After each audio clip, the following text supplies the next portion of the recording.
বাচ্চারা খুব ভুগছে, একটা ওষুধের ফাইল শেষ হয়ে যাচ্ছে, আবার একটা ওষুধের ফাইল শুরু করতে হচ্ছে। হ্যালো ভিউয়ার্স, কেমন আছেন আপনারা সবাই? লেস্টা কেবল চ্যানেলে আপনাদের প্রত্যেককে অনেক অনেক ওয়েলকাম। আজকে আমি আপনাদের সাথে শেয়ার করব, শীতকাল আসলেই বাচ্চাদের সর্দি হাঁচি কাশি সমস্যা লেগেই থাকে। বাচ্চারা সর্দি হাঁচি কাশিতে জেরবার হয়ে থাকে। তো এই শীতকালে আমরা কিভাবে বাচ্চাদেরকে একটু সুস্থ রাখতে পারি, সর্দি কাশির সমস্যা থেকে ওদেরকে একটু দূরে রাখতে পারি, পুরো ব্যাপারটাই আজকে আপনাদের সাথে শেয়ার করছি। এর থেকে আপনাদের কিছুটা হেল্প হতে পারে। তো চলুন না দেরি না করে ফটাফট আজকে ভিডিওটা স্টার্ট করি।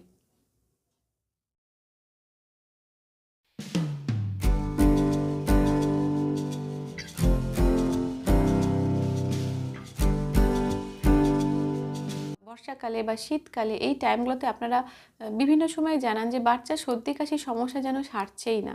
তো দেখুন, শীতকালে যে সর্দি কাশিটা বাচ্চাদের হয় সেটা কিন্তু গরমকালে যে ঠান্ডা লেগে গেল সর্দি কাশি হলো তার মতন নয়। গরমকালের ব্যাপারটা অতটা মানে খুব একটা ভোগায় না বা খুব একটা চিন্তায়ও ফেলে না। শীতকালে যে সর্দি কাশির মতো সমস্যাটা শুরু হয় সেটা কিন্তু সাধারণত ভাইরাল ইনফেকশনের থেকে হয়ে থাকে এবং এটা কিন্তু আমাদের বাচ্চাদেরকে ভোগায়। বাচ্চারা এই ভাইরাল ইনফেকশনের জন্য গলা ব্যথার সমস্যায় ভোগে, ওদের জ্বর সর্দি শুকনো কাশি, কখনো ঘরঘরে কাশি দেখা দিতে পারে। কাশি হচ্ছে তো হচ্ছে, কাশি থামতেই চাইছে না, এরকম হয়ে থাকে। জ্বর আসতে পারে, শ্বাসকষ্টের মতন সমস্যা দেখা দিতে পারে। তো এবার আপনারা যখন জিজ্ঞাসা করেন যে পরপর বাচ্চা এইভাবে সর্দি কাশি লেগেই রয়েছে, ভুগছে, কি করতে পারি, তখন মনে হয় আপনাদেরকে এটা জানানো উচিত যে দেখুন, এই যে বাচ্চাদের এই যে বয়সটা চলছে, এই বয়সে ওদের ইমিউনিটি খুব দুর্বল থাকে, মানে আমাদের মতন অতটা স্ট্রং হয় না, ফলে অল্পতেই ওরা অ্যাফেক্টেড হয়। সেকেন্ড যে ব্যাপারটা, যেটা ডক্টররাও হয়তো আপনাদেরকে বলেছেন বা আমার বেবি ডক্টর যেটা আমাকে বলেছিলেন, সেটা হচ্ছে এই ছোটোবেলাটাতে না অ্যালার্জির সমস্যা ওদের বেশি দেখতে পাওয়া যায়। এই অ্যালার্জি এমন না যে ছোটোবেলায় আছে বড়োবেলাতেও চলবে, সেরকম নয়। ছোটোবেলাতে বিশেষ করে যখন বাচ্চাদের বয়স 1 বছর হয়ে যায়, 1 বছরের আশেপাশের এই সময় থেকে অ্যালার্জির সমস্যাটা বাড়তে শুরু করে এবং বাড়তে বাড়তে যখন বাচ্চার বয়স মোটামুটি 3 থেকে 5 বছরের মধ্যে থাকে, এই সময় অ্যালার্জি হওয়ার প্রবণতা, মানে অ্যালার্জি এবং অ্যালার্জির থেকে সর্দি কাশি শ্বাসকষ্টের মতন সমস্যাগুলো হওয়ার সম্ভাবনাটা একদম পিকে পৌঁছায়, মানে একদম সর্বোচ্চ সীমায় পৌঁছায় প্রায়। এরপর থেকে যখন আস্তে আস্তে এই 5 বছরটা ক্রস করে যায়, বাচ্চা আস্তে আস্তে একটু করে বড় হতে থাকে, তখন এই সম্ভাবনা, মানে সর্দি কাশি হওয়ার ভাবটা একটু একটু করে কমে আগের তুলনায়। মোটামুটি 7 থেকে 10 বছরের মধ্যে গিয়ে এইটা আস্তে আস্তে কমতে থাকে এবং একটা সময় গিয়ে একদম পুরোপুরি এই অ্যালার্জির থেকে সর্দি কাশি হাঁচি হওয়া শ্বাসকষ্ট হয় ব্যাপার, এগুলো অনেকটাই কমে যায়, মানে ম্যাক্সিমাম বাচ্চার ক্ষেত্রে এগুলো ঠিক হয়ে যায়। এই নিয়ে খুব দুশ্চিন্তা করতে হবে না। হ্যাঁ, কিভাবে কি করা যেতে পারে, আমরা কি করতে পারি বাবা মা হিসেবে, সেটা আমি আপনাদের সাথে শেয়ার করি। ফার্স্ট না যেটা করবেন সেটা হচ্ছে, আমরা তো প্রথমে বুঝতে পারি না যে এটা ভাইরাল ইনফেকশন থেকে হয়েছে কিনা, একটু সামান্য সর্দি কাশি কিনা। সেক্ষেত্রে আপনি 1 দিন 2 দিন বা 3 দিন পর্যন্ত হোম রেমেডি অ্যাপ্লাই করে দেখুন যে সেটা ঠিক হচ্ছে কিনা। প্লেন নাকের ড্রপ যেটা হয়, নাজাল ড্রপ, সেই নাকের ড্রপ দিয়ে দেখুন, 1 বার 2 বার দিয়ে দেখলেন যে সেটা সমস্যাটা কমছে কিনা। তো যদি বাচ্চা 1 বছরের বড় হয়, বাড়িতে আদা মধু একটু রেগুলার বেসিসে, মানে 2 দিনের মধ্যে 2 থেকে 3 বার বা 4 বার খাবার খাওয়ানোর পর খাইয়ে দেখুন ঠিক হচ্ছে কিনা। যদি বাচ্চা একটু বড় হয়, ভাপ নিয়ে, মানে স্টিম যে হচ্ছে সেই ভাপ নিয়ে একটু নির্দিষ্ট মানে একটা সেফ ডিস্টেন্স বজায় রেখে বাচ্চাকে ভাপ নেওয়ানোর চেষ্টা করুন, দেখুন সেটা ঠিক হচ্ছে কিনা। একটু পায়ের তলায়, হাতের পাতাতে, যদি গায়ে সর্ষের তেল সহ্য হয়, বুকে পিঠে গলায়, এগুলোতে সর্ষের তেল ভালো করে ঘষে ঘষে মালিশ করে দেখুন ঠিক হচ্ছে কিনা। বাচ্চা যে বালিশটায় শুচ্ছে, সেই বালিশটাকে একদম বিছানার সাথে এরম না রেখে একটু এইভাবে অ্যাঙ্গেল করে, তারপর বাচ্চার মাথা ঘাড় কাঁধ এই পর্যন্ত বালিশের মধ্যে রেখে সেভাবে বাচ্চাকে শুতে দিলেন, তাহলে বাচ্চাদের নাক বন্ধ হয়ে যাওয়ার মতন সমস্যা এগুলো হবে না। বাচ্চা যদি সর্দি কাশির সমস্যায় ভোগে, সেই সময়গুলোতে 1-2 দিন হয়তো স্নান করালেন না, গা হাত পা মুছে দিলেন বা জামা টামা পাল্টে দিলেন, কাঁচা পোশাক পরালেন, ঠিক আছে। তো খুব বেসিক কিছু হোম রেমেডি অ্যাপ্লাই করে দেখুন যে বাচ্চার সর্দি কাশি কমছে কিনা, ঠিক আছে। এবং এই টাইমে যখন থেকে আপনার মনে হবে যে বাচ্চার সর্দি কাশি হাঁচির মতো সমস্যা শুরু হয়েছে, সেই টাইমগুলোতে কিছু অ্যালার্জি হয় এরকম টাইপের খাবারকে একদম স্টপ করে দিন।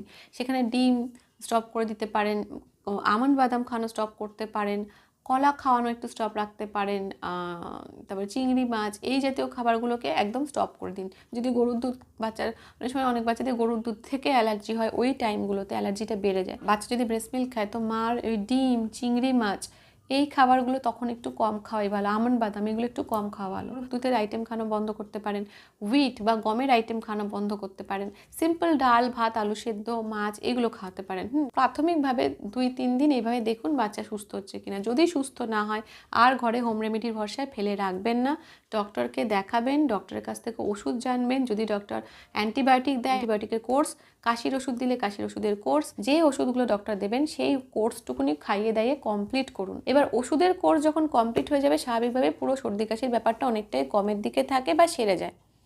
এরপর থেকে আমাদের কিন্তু ওই বসে থাকলে চুপচাপ নর্মালভাবে বসে থাকলে চলবে না। এরপর থেকে পুরো শীতকালটা যাতে বাচ্চা মোটামুটি সুস্থ থাকে তার জন্য আমাদের বেশ কিছু বিষয় ফলো করে যেতে হবে। ন্যাজোক্লিয়ারের মতন স্যালাইন ড্রপ, একদম প্লেন নুন জল যাকে বলে, সেই রকম কিনে রাখুন, ছোটো বাচ্চা বলুন বা বড়ো বাচ্চা বলুন উভয় ক্ষেত্রে। এইগুলো কিন্তু অল্প কিছু ইনফেকশন কমাতে অনেকটা হেল্প করে, যেহেতু নুন জল থাকে। তো ওই রকম নাকের ড্রপ কিনে রেডি করে রাখলেন। এরপর যেটা আমাদের করতে হবে সেটা হচ্ছে বাচ্চাকে রেগুলার বেসিসে আদা ইনস্ট্যান্ট থেতো করে তার মধ্যে একটা অর্গ্যানিক ভালো মধু, মানে চিনি মেশানো মধু না, একটা ভালো কোম্পানির মধু কিনবেন। কিনে সেই মধু আদার মধ্যে 2 চা চামচ মতন ভালো করে মেশালেন। মানে এবার এইটা আপনি আপনার বাচ্চাকে, মানে যদি বাচ্চার বয়স 1 বছর হয়ে যায় তারপর থেকে বাচ্চাকে রেগুলার বেসিসে দিনের মধ্যে 2-3 বার খাওয়াতে পারেন। বাচ্চার সহ্য ক্ষমতা বুঝে খাওয়াবেন। মানে অনেস্টলি বলছি, আমি আপনাদের সাথে কাশির ওষুধেরও একটা মানে হোমমেড কফ সিরাপেরও একটা রেসিপি শেয়ার করেছিলাম। বাসক পাতা তুলসী পাতা দিয়ে আদা দিয়ে মধু দিয়ে একটা সিরাপ মতন তৈরি করার রেসিপিও শেয়ার করেছিলাম।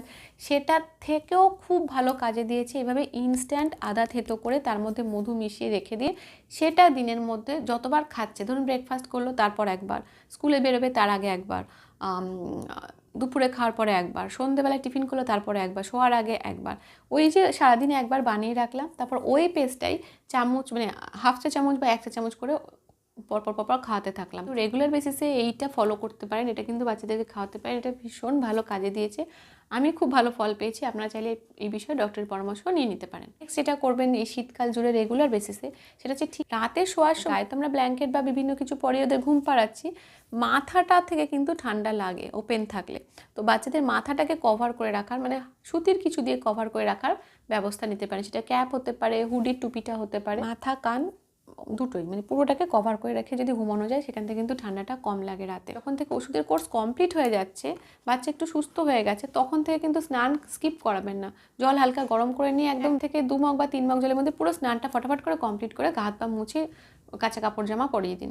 এবার বাচ্চাকে শ্যাম্পু মাখাতে হবে, সাবান মাখাতে হবে, এই ধারণা রাখবেন না। যদি আমার যেটা মনে হয় পার্সোনালি, বাচ্চাকে সুস্থ রাখাটা আমার দরকার আমার কাছে, তো আমি এই জন্য প্রায় 2 সপ্তাহ হয়ে গেল বাচ্চাকে কোনো সাবান মাখাইনি, শ্যাম্পু মাখাতে কোনো অসুবিধে নেই, কিন্তু আমি বাচ্চাকে রেগুলার বেসিসে স্নান করাচ্ছি। রাতে যখন বাচ্চাকে শোয়াবেন, যদি বাচ্চার গায়ে সর্ষের তেল সহ্য হয় তো পায়ের পাতায় হাতে পাতে একটু সর্ষের তেল লাগিয়ে শোয়ালেন। এবং বাচ্চাদেরকে ডাইপার পরাবেন, মানে একটা ভালো কোয়ালিটির গুড কোয়ালিটির ডাইপার পরাবেন। ন্যাপি থেকে বাচ্চাদের ঠান্ডা লেগে যেতে পারে, কষ্ট হতে পারে, তো ন্যাপি পরাবেন না। তো আজকের ভিডিওটা এই পর্যন্তই থাকলো। যদি আপনাদের ভিডিও ভালো লেগে থাকে তাহলে একটা লাইক করবেন, শেয়ার করবেন, সাবস্ক্রাইব করবেন আমাদের চ্যানেলটা। আমাদের চ্যানেলের সঙ্গে অবশ্যই অ্যাটাচ থাকবেন। Thank you.